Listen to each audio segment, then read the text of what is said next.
Oh,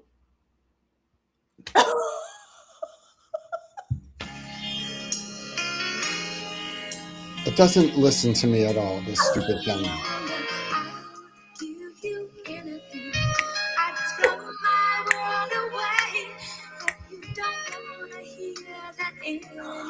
Slow jams. I know. That's right.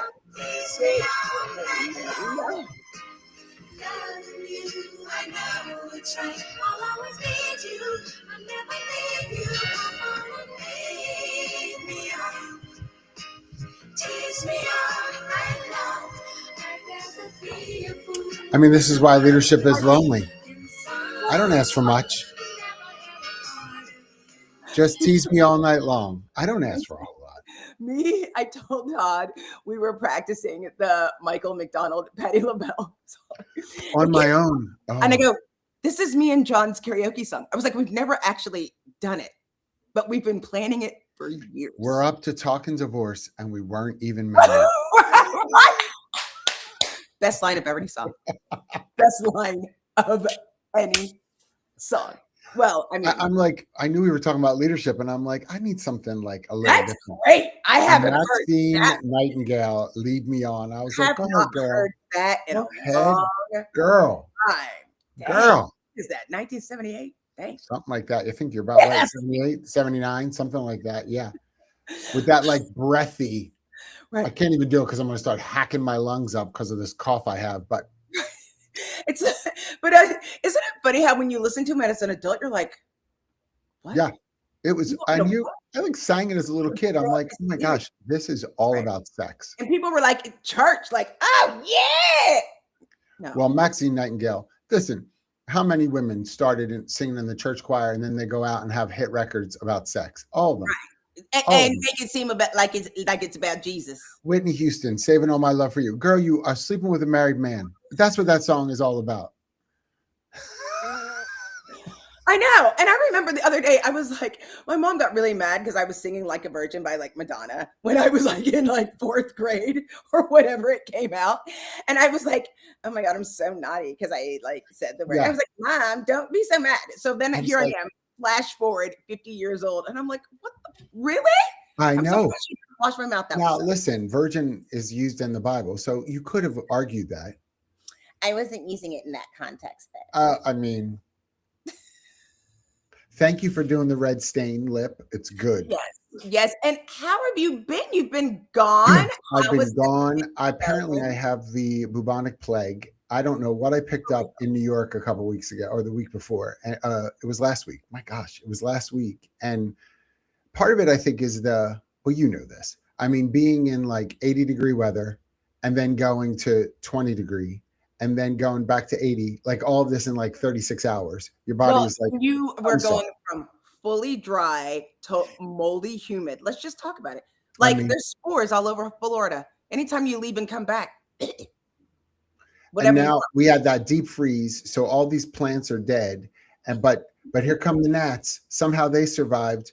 Freaking prehistoric gnats. I And they don't look understand. like they're looking for shelter in your mouth and nose. Yes.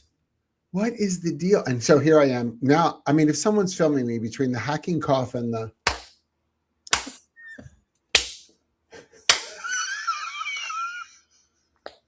I mean, that's what it is. It's like,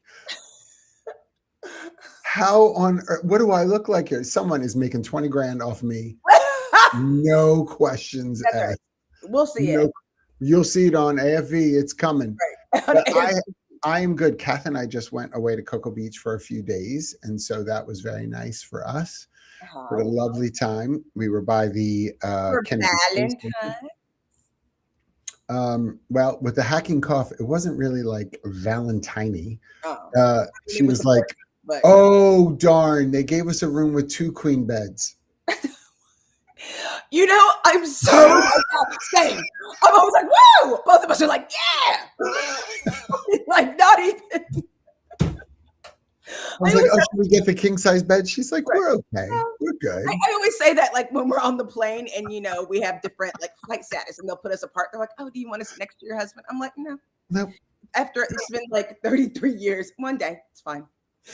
I was like, oh, hon. She's like, oh, okay. Okay.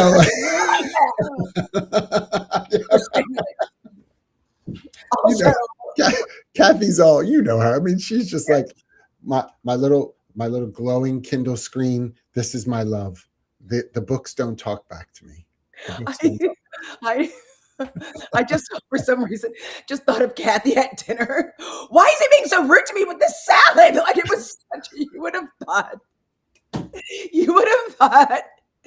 Kathy like literally like hurt someone. Oh Well, look God. at you, Nikki. I sent Nikki a note yesterday. I was like, where have you been, Nikki? Hi, Nikki. Jasmine, we're so happy. Oh, Samantha and Jasmine, thank you. Birthday today. Happy birthday, Sam. Hi, Sam. Happy birthday. I didn't know it was how do you know it's Sam's birthday Sam, today? because that's my friend for Waco. That's my friend. My really super positive friend. And I'm always like, stop it. It's not me. Apparently, I'm not the super positive friend. No. You know my friends. They're all like, let's pray for dinner. I'm like, yeah, but hurry, the fries are hot. I mean, first of all, you are to be. It's pray for dinner and lots of other things, girl. Get it going. Get it going. Listen, we got some big things to pray for. Am I right? We got lots to be praying for. I was cracking up when not. So just so everybody knows, because the show is so well organized, it's a revelation to me when the But First Coffee promo goes out, because that's when I find out what we're talking about. I never know. Same. Literally same. And sometimes that's 15 minutes before we go live. Leadership is lonely, and really for us, the only reason that I knew to look at it was because of Katie, our friend Katie.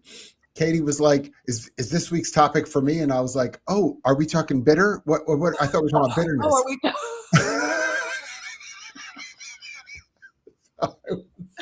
What are we talking about? Bad bosses and the people that work for them?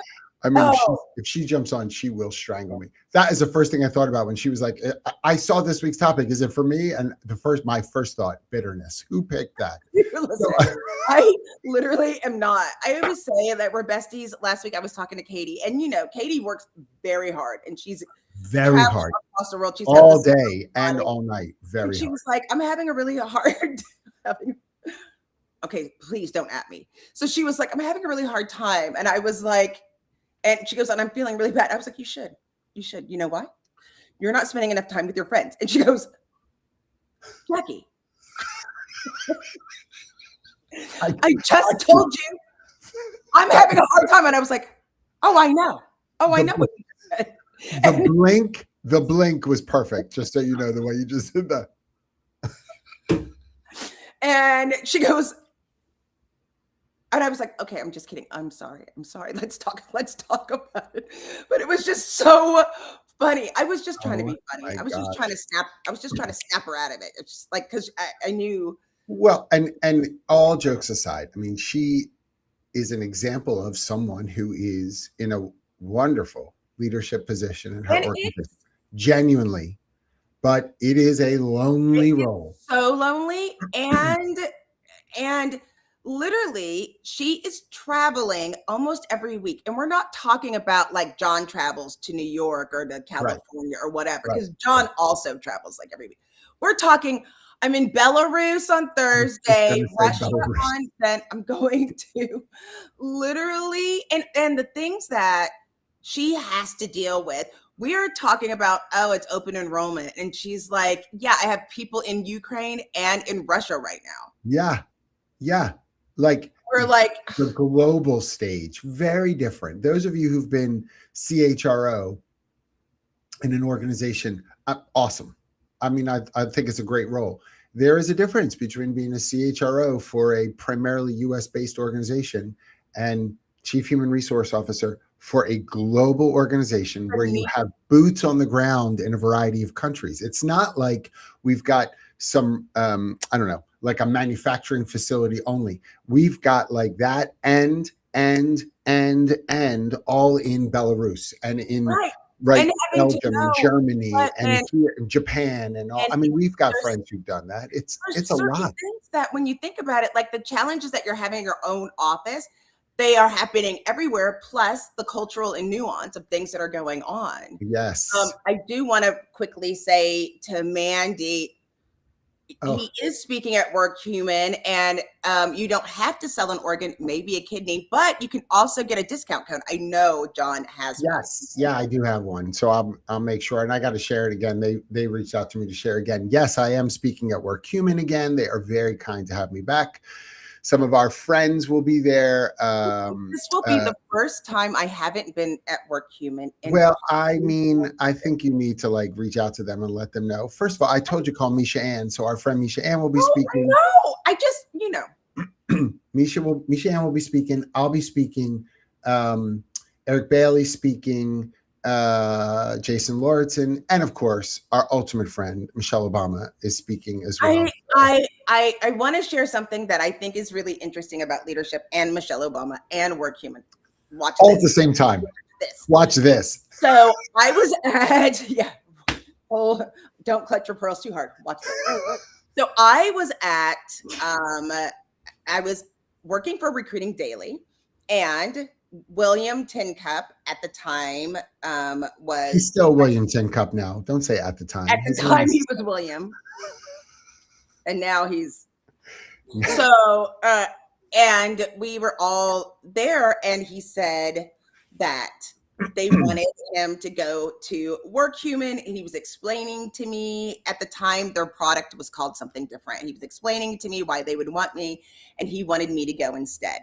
And I said, if they want William Tincup, they don't want Jackye Clayton. Like, I appreciate you putting me in your place, but we are very different personalities, different audience, different. That's a lie. Set. Yeah. And I was like, no, that's okay. And he was at, and he said, and he goes, I was like, when is it? He goes, it's May 30th. I was like, I can't, that's my birthday.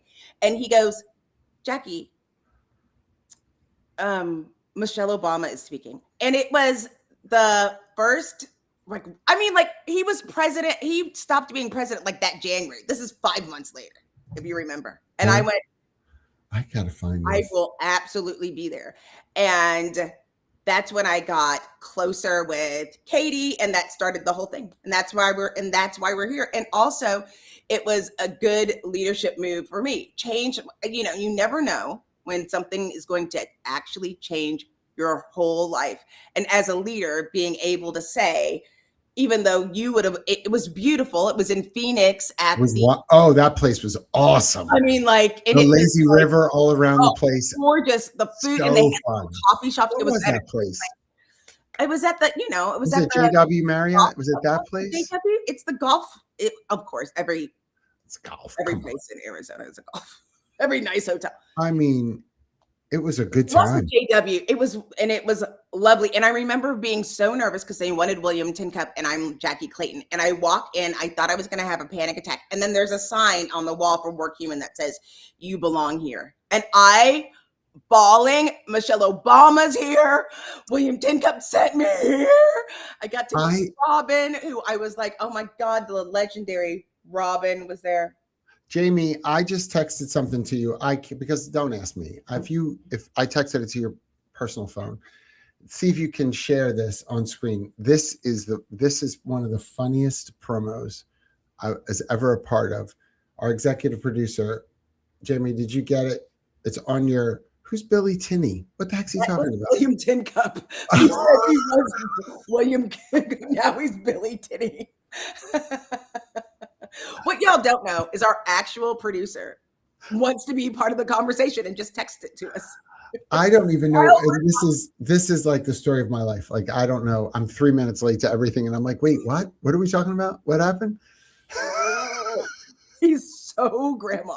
Not only, and he's late with 5 bags and wants to sit in the front row. And then I'm angry. A tissue on his lifesaver, on his butter. This was 2017. Oh my God. Me and Michelle and Julie Dreyfus. That's right. This promo, thank you, Jamie. This promo is the greatest promo ever because my mom saw it and called me and was like, "Are you speaking at something with the girl from Seinfeld and the first lady?" And I was like, oh yeah, yeah, yeah. And she's like, why do they want you? What I don't understand how you're like, she could not put it together that I was like, well, I guess I'll take Thanks. I'll take the compliment somewhere right in there. You're like, Yes, Talia, that's exactly right. Desert Ridge. Yes, yes, yes, yes, listen, yes. it Talia was Zero as well. wonderful.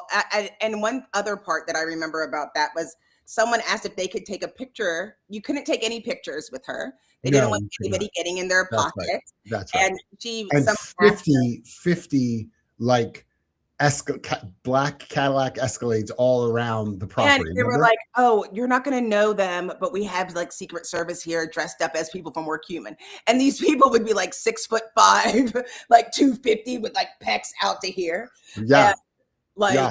oh yeah, they're not Big like dudes. this. Big dudes. Yeah, Big they didn't look dudes. like they were. Michael, good morning. Good to see you. You are the sweetest. Oh, Michael. This goes into my like Valentine notebook. Thank you so much Michael, for this. I Come on. mean, Come I hope on. you're doing okay. And so Michelle and I are back again together. She hasn't been there since 2017. I have. Where you been, girl? But we're together again. Hop in, you speak for 20 minutes, and you think you never got to come back. What's wrong? I'm going to rush the stage this year, so we'll see me on the Don't evening do it. news. I know. Don't do it. But it is, you know what, I will say, very different, not completely, but some different feedback on the former First Lady coming to speak at Work Human this year than back in 2017. I will say that. It's amazing how much in 9 years has changed. And I just am reminded about this leadership lesson that we're talking about, because you are damned if you do, damned if you don't. You just, and my beef, and I would love, obviously, our millions of fans, and love you all so much already, so many comments. Yes. Like, what's your experience of leadership been? Because you just become the piñata. And we wonder why people don't want to step into leadership roles. Well, look how we treat leaders. That's like, who wants that? You know, John Sumser says leadership is like naked people on a ladder. When you're on the top looking down, it's like all smiles. But when you're on the bottom looking up, it's just a bunch of assholes.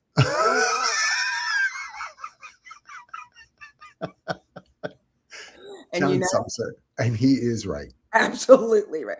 I do think what people forget when you're working and learning about leadership positions, it looks kind of like graceful and elegant, but like you said, you are the piñata. When it's going well, you have to give all the credit away, and when it's going bad, you have to take full credit. And it is a separate skill of being able to do that and yet still stay motivated and be able to boost your team and being fair and being transparent without being, It's tough because, yes, and it's hard because first of all, we feel we have the right to comment on everything that goes on. That's right. And I mean, I'm going to say this across the board. I know there's exceptions, but by and large, we're not very gracious. And so our opinion is not one that we present as opinion. We present it as fact. And when one person's opinion is presented as fact, and then another person presents their opinion as fact, and they are diametrically different, where do we want to go with that? How will you get to collaboration? How do you expect a leader to jump in and make all of that work? Because everyone feels like I have a right to talk about you in all the ways that I think I should be able to talk about you, because I didn't tell you to run for president. You ran for president. So let me just comment on everything about your existence. It is the same thing with armchair quarterbacks. Everybody wants to say, why didn't you just throw that pass here? Why didn't you just do that? Buddy, first of all, let me tell you something. You're 6 beers deep. Oh, you just did all of them. First of all, buddy, let me tell you. Those are all stabs. It's like you're 6 beers deep, three nacho trays in, and your dragon rear end wants to tell Jalen Hurts how he should throw the ball on the field. Come now. Chicken wings in your teeth. You know what I'm saying? Absolutely. You're on your 13th heart attack. Come on. That's right. Yeah. Get up and run. Do it. Do it. Do it. Right. But I we feel have the right to comment on everything is what we believe. Everything, in my opinion, is right. Everybody else is wrong. It's well, hard to be a leader. well, it's hard because like we said, ultimately it's your responsibility. And some of that means like you're not responsible for the outcome. You're responsible for the people responsible for the outcome. And I think that part people get confused that sometimes you see something, you know, it's going to fail and you have to let it in order to be a leader, in order to put those things in place. It's not, it's never smooth. I remember my oldest Clay they had mock presidency and they were the vice president and it was second grade and they did the presidency for a week. And Clay comes home and says, "Oh my God, it was such a hard day." And I'm like, "Why?" Like, well, the president was off giving a speech. And so all these people were coming to me talking about their trash and their homes and food. And I'm like, "People, there's a war going on." Yeah. I was like, and Yeah. now I know second grade. And you know, they were very dramatic. And I'm sure they said it just like that. Clay? Are you talking about? Clay? You wanna- Never. Never. Literally, I mean, I had every day pulling him off the ledge every single day. But it was like, yes, now you understand some of the challenges that are going on, you know? I mean, first of all, Talia, if you all don't know Talia Evanson, please connect with Talia. Like, this is so Philadelphia. I can't stand it. These people have never skied in their lives in the city. I haven't even touched snow. They've touched snow in Philly. They shoveled it and curse about it. I But thought you said Florida. they have never put on a pair of skis in their life. But boy, they want to tell you how the ski jump should go. You got to bend your knees. You're not launching off of that thing. What? Right. First of all, let somebody send you down the moguls. Do it. Let somebody do it. That's right. I mean, that's 20 grand right there as well. Like the agony of defeat. But everybody, Remember that? I used to love it. yes, I love that. But you know, like this is, I think, part of what we forget about in terms of the loneliness of leadership is the fact that we are setting up the future That's right. Unhealthily. If all you see more often than not are leaders being bombarded with negativity, with really, you know, those that say that they're in their corner, and once the leader steps away into the other room, everybody sort of talks behind their back, right? That kind of stuff. You're leaving an impression for what someone who could be the next up and coming leader kind of gives a double take to all this and thinks, I don't want to be with these people. I don't want to help to lead this group. I don't want to be a part of this organization. Look at how they treat one another. Look at how they treat leadership. And you work hard so you can get promoted, so to speak, right? And then you get promoted and you're like, I hate this. Everyone hates me. And you Why can't is talk to everybody so anyone. mean? I think Yes. that's the first thing that I Yeah. learned as a leader was like, who am I supposed to talk to about this? I can't talk to my peers because they're going to not think of me and my leadership. I can't talk to the team because they're going to, it's about them.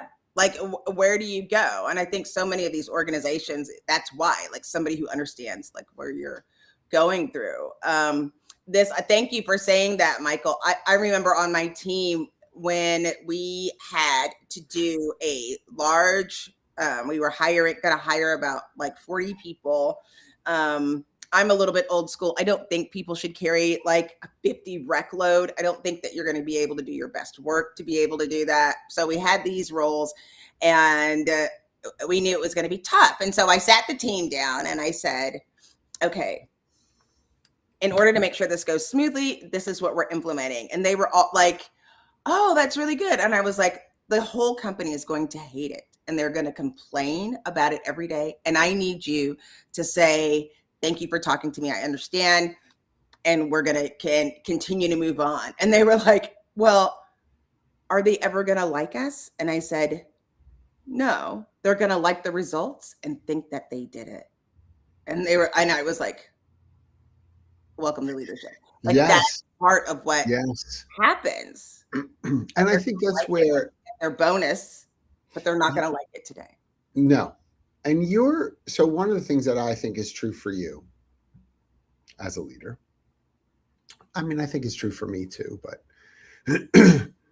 You have to have your people secured around you Mm-hmm. as you step into leadership, because the work friends, I'm just use work as an example. You can be a leader in other places. I'm just going to use work as the example here, though. Your work friends may not be your work friends for very long once you step into that leadership role at work, because you may have to help direct some of the work that they're doing. You may have to make tough budget choices, and those kinds of things don't always go over well, even when people are like, I know, but they still feel some sort of way. You're going to really need to make sure you've got that core around you. I mean, my wife is with me, regardless. And so if my eggs are all in the basket of in that context, my work friends, and then I'm leading them and I have to make some hard decisions or layoffs or whatever those, things that happen. Um, and you don't have that sort of true north settled in, it's really devastating to a leader. I mean, you become very despondent very quickly, and for some leaders, it turns to anger. That's why I think you see some. I mean, I'm teasing Katie. She's not really bitter all the time, but not I all the mean, time. But it is like she doesn't listen.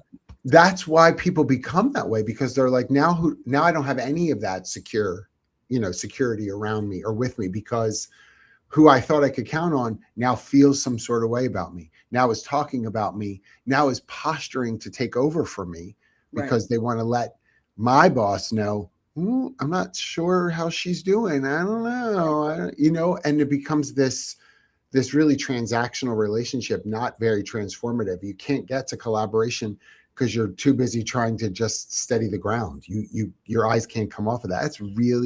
It happens so often in leadership. Well, So often. it happens so often, and but the thing that's always important is to remember that they're not your friends. Say The that again and what work, that means to you. Say that again and what that word means to you, truly. yeah, I mean, well, I just don't think it's very healthy to use work for your friends, because then when something happens, first of all, you're not giving accurate feedback. Like us, we're talking about Katie because we love Katie and we're also talking to her all day. We just tease her that that's Yeah. her role in our friend group. Yeah. Yeah. And she teases us too. I want to make sure it's And, equitable. in case anybody wants to know my role of the friend group, I'm always like, I'm Rose Nyland. My friends are like, what? I'm like, yeah, I'm the dumb one. I'm always like, everybody has to take responsibility for me. That's my role in the friend group. And I like it. It's safe there. But you they're not your friends, meaning you should be able, once you start saying that they're your friends, you start feeling a different responsibility for someone's well-being outside of your remit that you were given. And so you're not giving accurate feedback, you're not making your numbers, and like you're sad and you don't know why. I mean, these are what, or you think somebody is your friend and they're doing extra work and they're afraid to hurt your feelings and tell you that your leadership style isn't working for them, and they leave and quit and you're by yourself. And so what I mean is, it's important to know that in this room, the relationship is for you to do this, right? And we can continue to have the conversations outside of work. You can have a relationship outside of work. Yes. But work, Jackye, is not your friend. Out of work, Jackye, I'll be your friend all day. But at work, we have a goal that we are being held to, and a standard, and something that we're being held to. I remember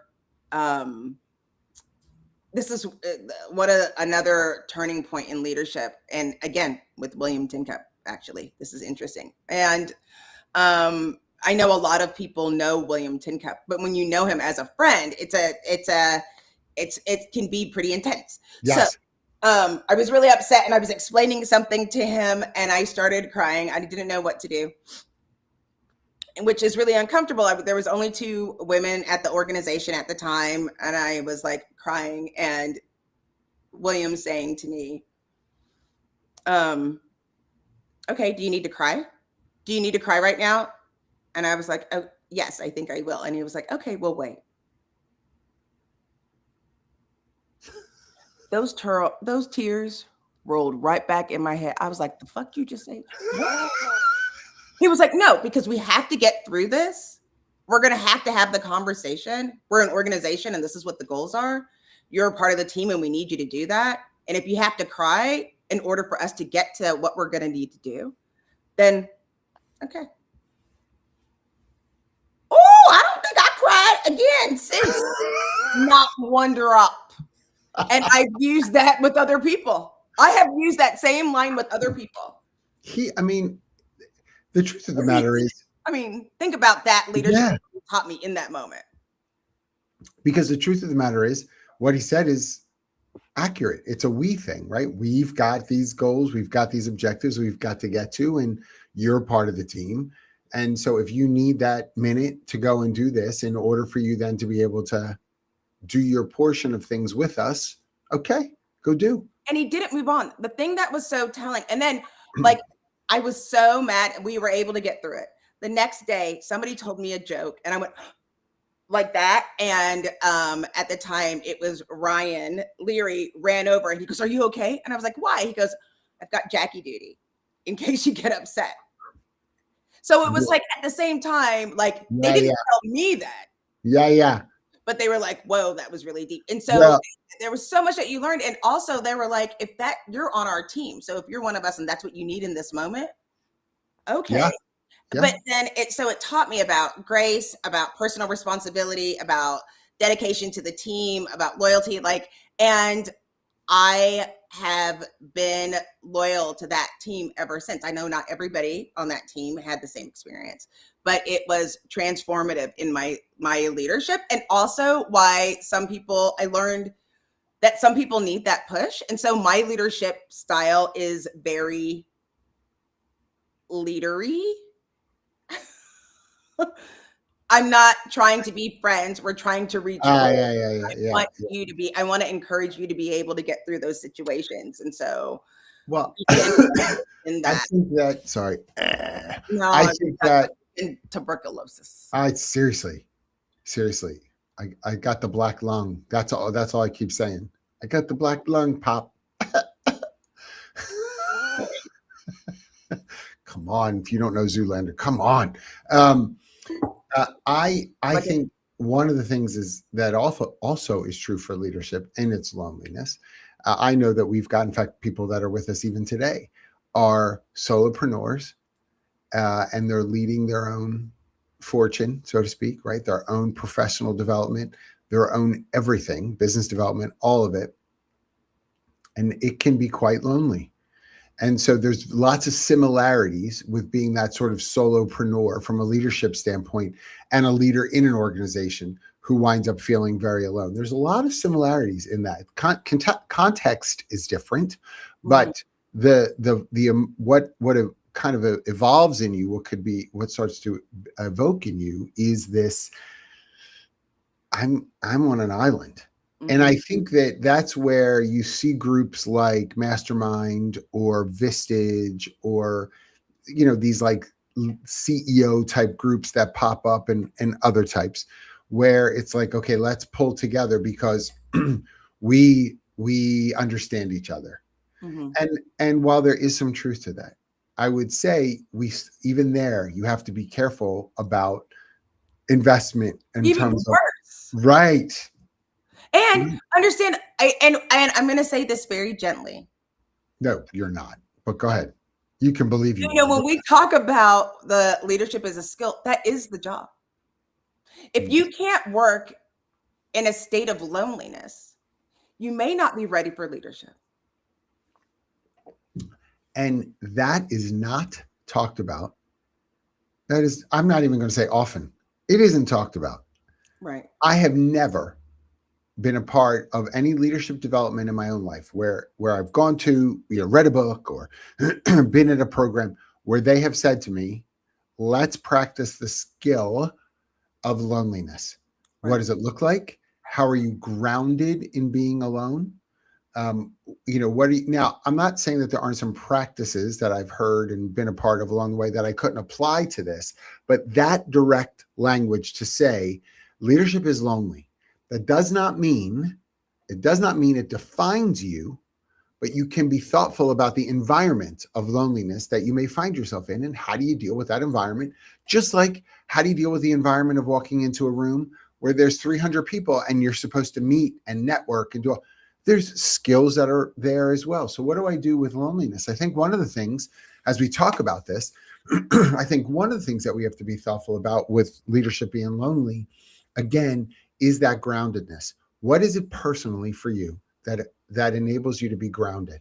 And it may be more than one thing. What is my level of commitment? I've talked to people, and I'll just pick on one. I've talked to people for whom physical activity is really meaningful for them in terms of keeping them grounded, whether that's working out or running or whatever it is.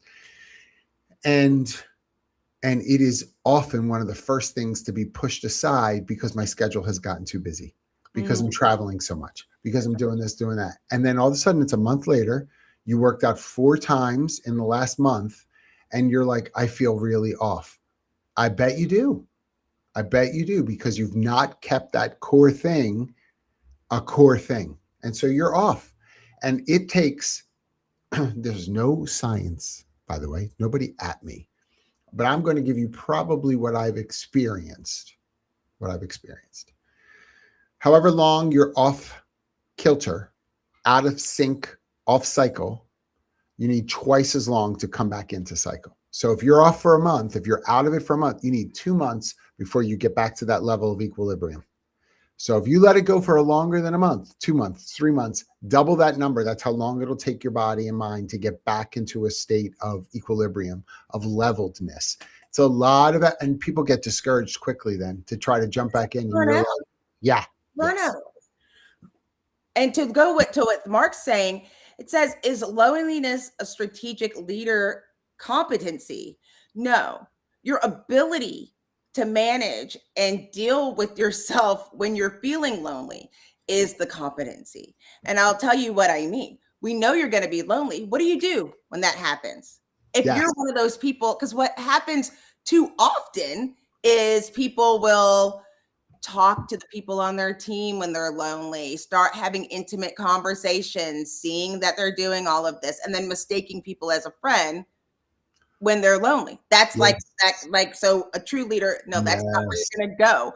Do you work out? How are you managing yourself? How are you self-regulating? And that's the challenge that we have right now. So with so many leaders is that they don't know how to be alone, how to self-regulate. They don't have those skills. And I tell you, like 2025, I keep saying it was like my ego death because of everything that the challenge was. It's because like I no longer could work out. I could no longer travel. I could no longer do the things that I was used to doing. I could no longer run. And I still am having challenges. I don't want to gain the doctor was like, the worst thing you can do is like gain your weight back. I know like it's going to be really tricky because you're going to be at home a lot more and you can't exercise. You like really, really watch it.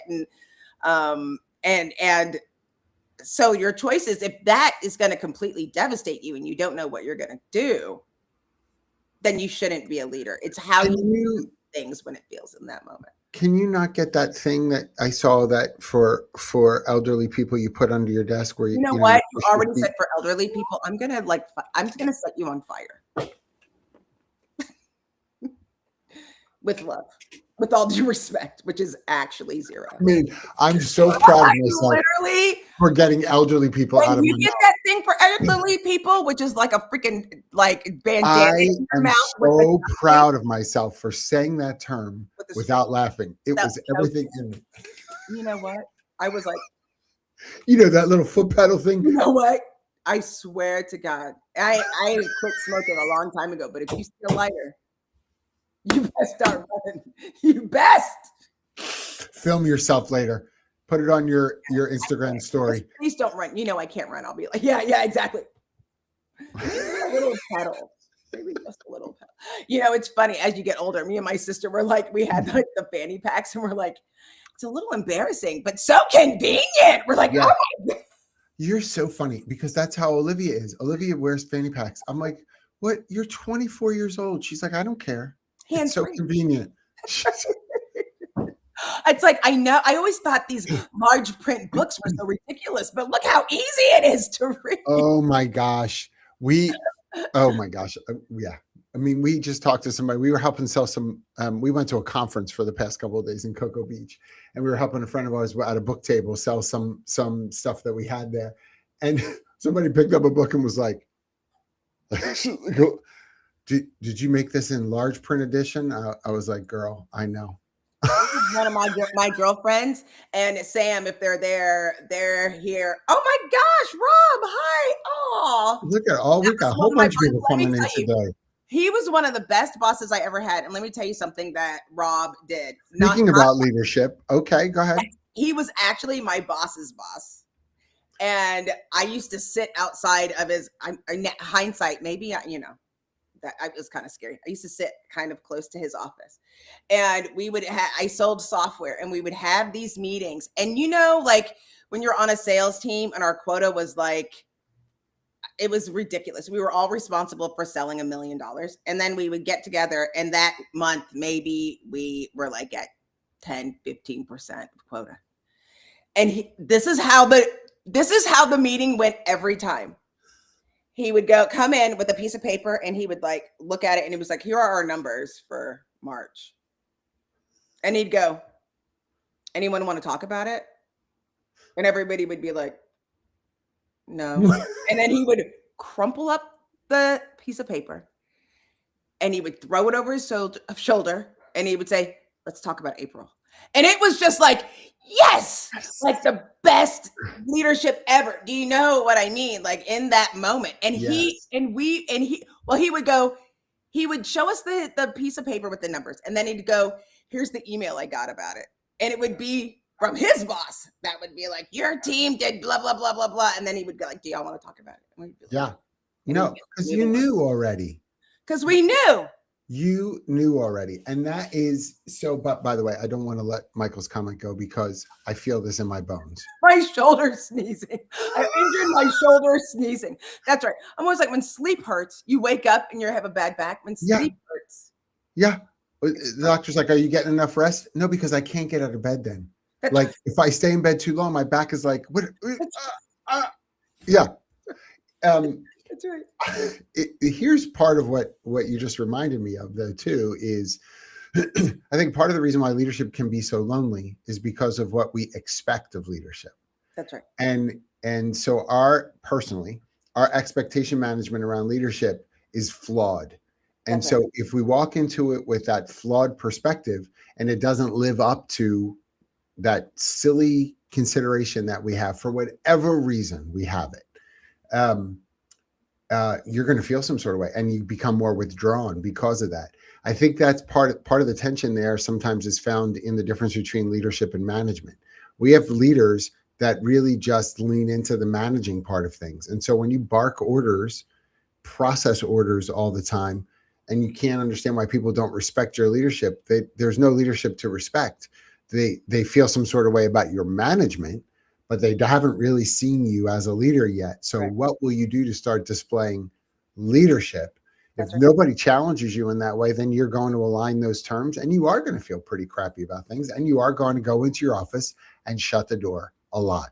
Yeah. A lot. I mean, the thing that was so important about those moments with Rob, I would follow him into the desert without a canteen right now. I don't think I would do that. No, so no offense, Rob. I would. Well, unless you're bringing a cooler, and then I don't have to carry the canteen. I said not a canteen. I didn't say no water, right? Maybe. And who drinks out of a canteen? I don't think those things are very clean. How do you wash a canteen? Really disgusting. I had one in Girl Scouts, and I don't think I ever cleaned that thing. And we didn't. That's what I mean. Talk about like fungus and stuff like that. It's hard to clean out a canteen. Like this. My septum is deviated because of a canteen. I don't think what I said is true. I think not a true statement. That's not true. I don't know. Someone Google it. But, they would put it on Fox News though. They would put it on Fox. It's probably on there right now. But here's the thing. Any of these 24/7 news cycles, any of them. That's a whole different show. We got to go. I'm CNN sends me an alert. Why having sex after 70 is good for your health. Shut up. Girl. It's so not healthy. Listen. First of all, who are you interviewing? First of all, right. Goldie Hawn and Kurt Russell. I mean, of course. Of course. And also, don't be gross. And that's my news alert. That's my news alert. Thanks. The I'll world is blowing up in different parts of the globe, but let me read about why. And first of all, I'm not even close to 70. How dare you? right when I get there, I'll send you a thing. That's right. But also, there's somebody, Simon Sinek, who talks about leadership all the time.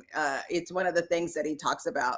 I'm talking about it because you brought up sex because I don't want anybody to think that I'm naughty. But one of the things that he says about leadership specifically is he was like, having sex is the easy part. What? It takes 8 minutes. And he was like, raising children. That's his words. 8 minutes. God Holy bless shit, him. that's a lot. That's a long time. Wow. Without a canteen. And it was like, but raising children for 18 years, that's the hard part. Yes. And that's the leadership part. It's not I'm a leader, I'm creating this great thing. No, that's the easy part. Learning to manage and guide and put people in those places and trusting that I'm doing the right thing. Yes. It's important. That's the work. And So I have my, as you know, my youngest. We are T-minus. I'm looking at the calendar. I can't. 7 weeks before baby girl gets married. I didn't get invited. I've gotten invited. Nobody got invited. It's the smallest wedding. Ain't nobody get invited. I'm lucky I got invited. Listen. And they're doing a small. I'm still coming. Quick. Come on. And I sent a text message. We obviously we talk and all that good stuff. And she sent a text message to me, just following up to something that I had sent to her. Because I would say as a parent, you still are. You just talked about this at the beginning too. Like, we have adult children, and you still are a parent, and you still want to like look out for them. You still want to lead them. Lead them on. And good one. And but they're adults now. And so you've got to give them, I think you had said it earlier, like, I've got to let you fall down a little bit. I've got to let you try some of these things. And I mean, really, that was her message to me, was like, I love you so much. I know you're looking out for me. But we're going to try this, do this, and see what happens. And, there's part of me that is like, no, I want to protect you from those things. I'm dad. I'm supposed to protect you from those things. And that's nothing horrible, everybody. So don't worry. But it's just like directional pieces. But then the other part of me that kicks in, the reasonable part, is like, and she's right. I wanted the same latitude when I was in my 20s to try things, to be able to experiment, to figure out what I enjoy, what I do for work versus what I do for my passion, all of that kind of stuff. Like, I don't want to rob her or anybody else of that. Let her lean into that and see what they come up with. To me, that for her mom and I, like, that's good leadership. It's like, right. Yeah, we've instilled in you all that we can instill with you. You and Todd have instilled in those kids, all the things that you would instill in them. And if Clay still wants to make bad decisions in life and TJ makes great decisions, well, that's how it's going to be for a while. If Clay is watching, I'm going to get a text message, but Well, I mean, that's the thing. I was like hitting with my sister. My I'm hearing an echo. Do you hear that? Okay, maybe it's just me.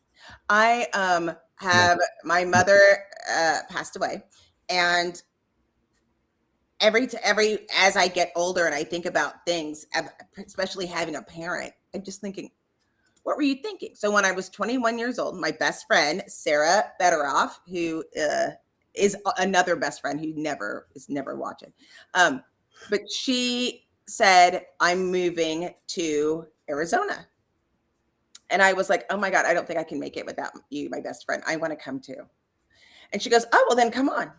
I was like, when are you leaving? She's like, in 2 weeks. I was like, okay. So I called my mom and I said, I'm leaving in 2 weeks.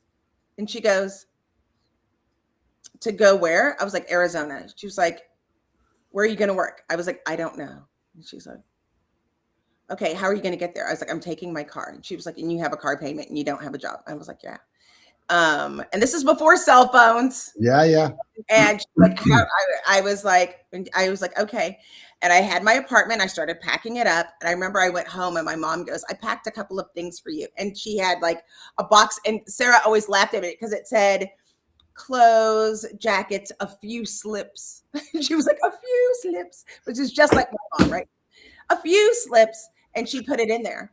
And I was dating Todd at the time. And I said, I don't want to.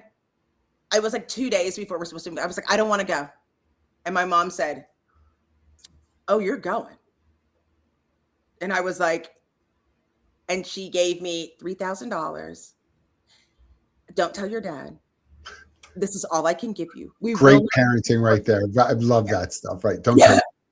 We will not be supporting you anymore. Use this for the road trip. We're not going to support you in doing this financially, but we will support you in anything else that you need. And I was like, okay, bawling. I made it like a month, right? And then I was like talking to Todd, he was like mailing me cassettes, like, mixtapes of love.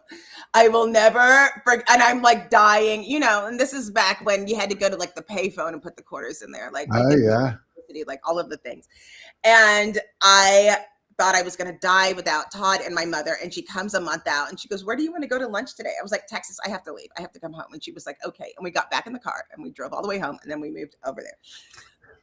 And so two things. One is, I was like, I go, when do I get to heaven? I'm going to be like, Mom, how could you let me do that? Like, what were you Because my sister's always like, oh, they let you do everything. I was like, no, they hated me. They didn't even care. They were like, go ahead, drive, go cross country. Good luck. See how it's going. Right.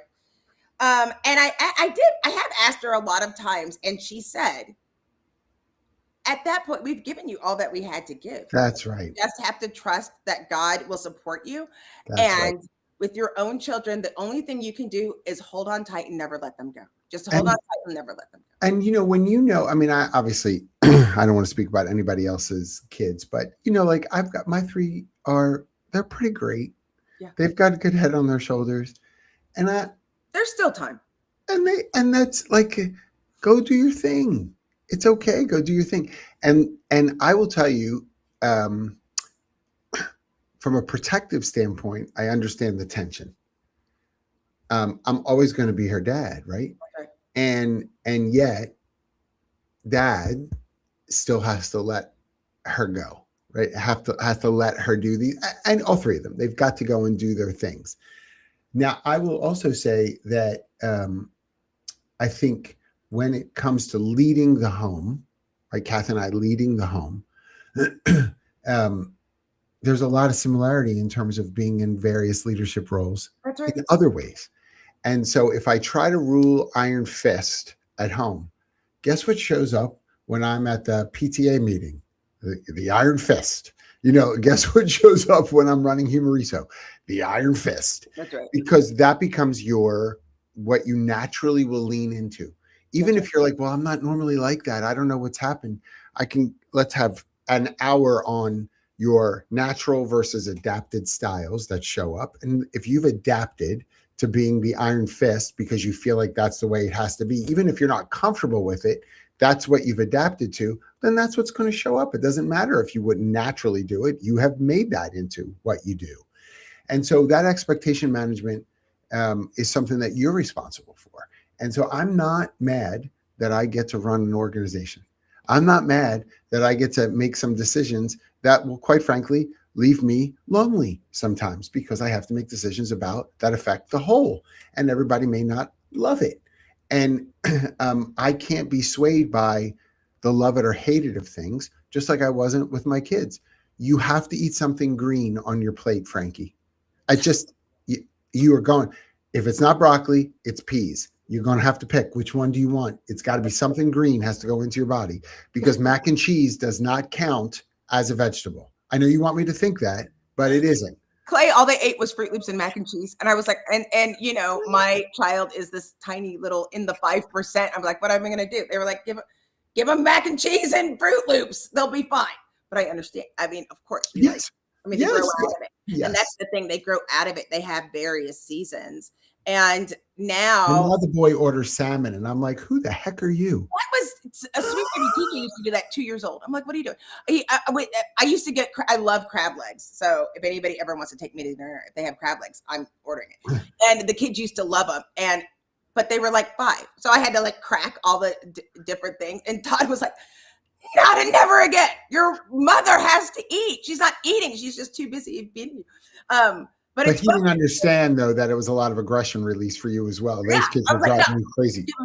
Crack it up. No, don't put the extra cracks in them. Just give it to me whole. But it's funny, our sweet baby TJ is about to turn 23 on the 22nd. And he told, you'll love this. Secretly, he told Clay, another child that's not going to be listening to this until later, that every year since he's been able to talk, if we've asked him what he wanted for his birthday, he has said, I just want to spend time with our family. This year, he said to Clay, I want to play games online and have a game night, but my family, because the only thing that I really want is to be able to see my girlfriend. Because, she's in San Francisco. And so we pooled our money. Clay was like, let me make a contribution and we'll send TJ to San Francisco. Aww. And Todd was like, we're doing what for 3 days? Like, that's what we're spending for 3 days. And I said, do you remember when we were 21 and I was in Arizona? Yes. When how that felt? And he goes, Yes. I thought I was going to die. I was like, you couldn't breathe. Like one day we couldn't breathe. We're going to give him a chance to breathe. As leaders, yes, that's what we're doing as parents. Yes. And, instead of let's all take a trip to Six Flags. I need that information, though, because I need to accidentally make sure that some hired male gigolo shows up so that TJ thinks that she's been stepping out. Stop. And then we can just end the whole thing. Yeah, we've been trying to put our families together for a long time. This is why Uncle John is not invited to any of the family events. That's right. TJ, come here. Let's go. Yeah. No. And but it's like, you have to, if you are a parent or a pet owner, you are a leader. And the best way to show that leadership, what they're looking for is the psychological safety and to know that you are able to take it. We are part of what we're dog sitting Freddie. I've been talking about Freddie for weeks, the timid pit bull. And part of what we have to do for him, he's a little bit anxious. And we have our foster dog. We have had it's been transformational for Shiloh, our foster dog, because one of the things that happens as you want them to lead to be the dog that you need them to be, you have to show them exactly what you need from them in those moments, praise them when they're doing things that are good, and instantly tell them if they're having behavior that's not right. So I have a training leash on Shiloh for the last week, and I take him everywhere he goes. Everything that is great, I'm going to give him. Any correction, we're just going through obedience, and it's been transformational. That's awesome. In the dog. And what you have to do as a leader is take your team through and show them exactly what the expectation is, and a gentle correction if they're doing something that's not going to work for you. And be willing to be wrong as well, because you're willing to be wrong. You'll know in that moment, as long as you're with them to show them. Otherwise, your intention may be great. Like, I'm not taking away from that. You might be like, look, we're going to step into this. We're going to, and as the person's a part of things with you, they're like, here's this other piece of things that you either didn't want to see or for whatever reason weren't aware of. And you may have to say, oh, wait a minute. My entire plan, I have to change it a little bit now because I didn't know that. I think as a leader, that's one of the healthiest things to see someone do is to say, I'm so sorry I didn't have all the information. This does change things. This does make me want to respond differently. I'm so sorry if you didn't feel heard because I didn't know this piece. You probably thought I did. That's why our signals were crossed. Can we take a minute and recalibrate? My gosh, that your team is going to be like, yes, 100%. Yes. Thank you for saying that. Yes. Let's recalibrate. And you're giving the best leadership when you are there with them. You're directly in there and can say and make the correction as things are happening and having that conversation, because it's so funny. And I know we are just a little bit It's over, like the but fastest it hour. is the fastest hour. But one of the things that was really interesting is going with Freddie. And, you know, we say place, like you need to go and place. And we had to give him a bath. And I was like, there's absolutely no way that he's going to do that. There's certain places where you say place and it takes a lot to try to get him into the place. And you did it. Finally, we've been able to earn the trust. And when we were like place in the bathtub, Freddie got in the bathtub all by herself, ready for the bath. And I was like, Yep, it's a freaking miracle. it's a But we were miracle. able to lead that, and they trusted us enough to be like, okay, I'll getting in there, and we never had a problem. Scooby, on the other hand, Scooby, let me put that dog in the bathtub. don't you look This at my love. get out of here. Tell him, Scooby. Scooby's like, and you are, Scooby's like, I was freaking asleep. Like, why? and your name is. Right. First of all, you all, thank you everybody for being here. I thought, Yes. Sam, your comment here is probably the one that wraps up everything for what today has been like. Thank you all for hanging with us. We will be back. I'm looking at the calendar. We will be back next week. That's same right. time, same bat channel. So we are looking forward to seeing you all. Have a great day, everybody. Bye. Bye.